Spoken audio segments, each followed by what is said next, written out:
Quick question for you. Do you push when you pee? Do you power pee? Do you slouch all day? Suck in your stomach all the time? Did you know these things might actually be making your pelvic floor angry or fussy? These are some of the common daily saboteurs to your pelvic floor health and your progress with getting better bladder control or better bowel control. Welcome to episode 4 in our video series about the pelvic floor.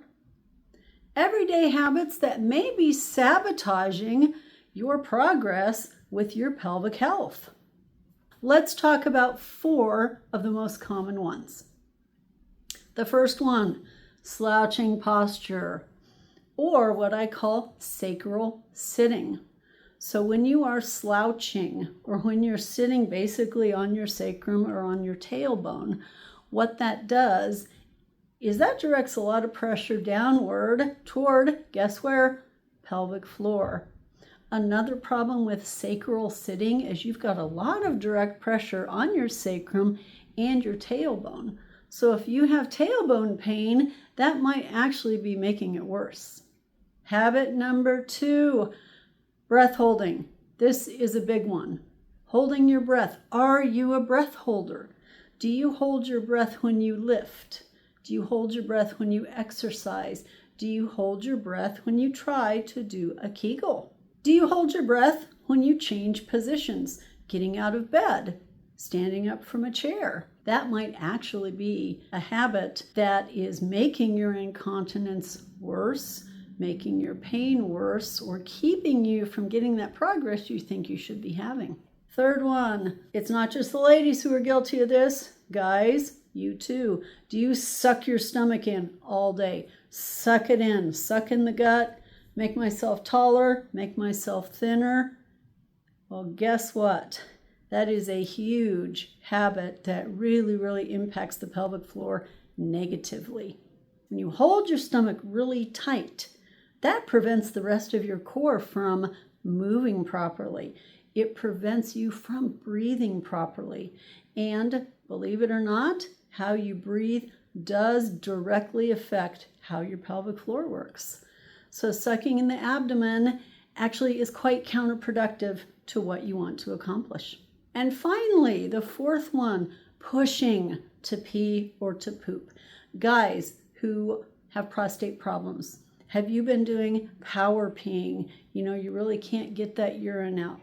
You're having incomplete emptying, and you try to push using the pelvic floor to get the urine out. Likewise, if you have constipation, you're trying to poop, but nothing is happening. And so you'll try to push and maybe hold your breath to accomplish the task. Actually, that is forcing the pelvic floor to move in a direction opposite of what is intended for that movement. So pushing to pee, pushing to poop actually are quite counterproductive to having good urination and good bowel movement habits. So maybe you have a few of those habits. Great. No, good news. Those are fixable. What to do? Here's a few tips. First, sit tall. Sit upright. Imagine your rib cage stacked directly over your pelvis. That's a good way to just in general align your body well so that less pressure and less strain is on the pelvic floor. Second, for holding your breath, exhale with effort. Exhale with exertion. That's one of the best ways to prevent breath holding. Imagine if you're exhaling or even saying something out loud, it is impossible for you to hold your breath. So when you stand up from a chair, when you get out of bed, a light exhale really can do the trick, and it's very simple. To avoid sucking in your stomach, allow those muscles to relax. It's okay. That's what they were designed to do. Allow them to expand a little when you inhale. Allow them to pull in a little bit when you exhale. Do a body check now and then throughout the day. Oh wow, am I sucking in my stomach? Can I let that go a little bit?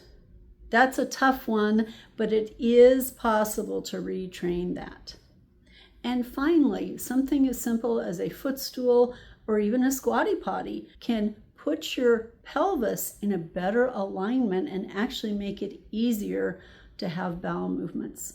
So try those tips. If you find that they work for you, awesome. That is great, and I am happy to hear that. If you find that you're still having a lot of problems with that, or it's just really, really hard to figure out how to reverse that habit, that would be a great time to contact a pelvic floor therapist and work with them, because they can really, really help you in overcoming those habits so that you're actually helping your pelvic floor to heal and function the right way. In this video, I've actually got 2 takeaways. The first one is to download the habit checklist.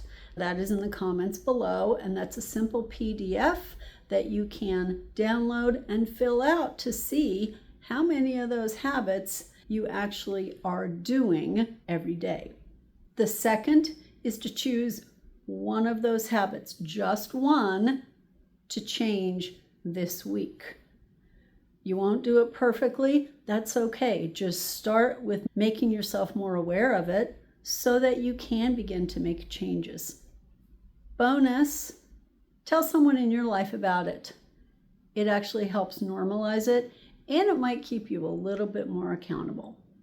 I hope that watching this video was informative, but I also hope it challenged you and it made you take a good look at some of the habits you do every day that you don't realize might actually be hindering your pelvic floor health.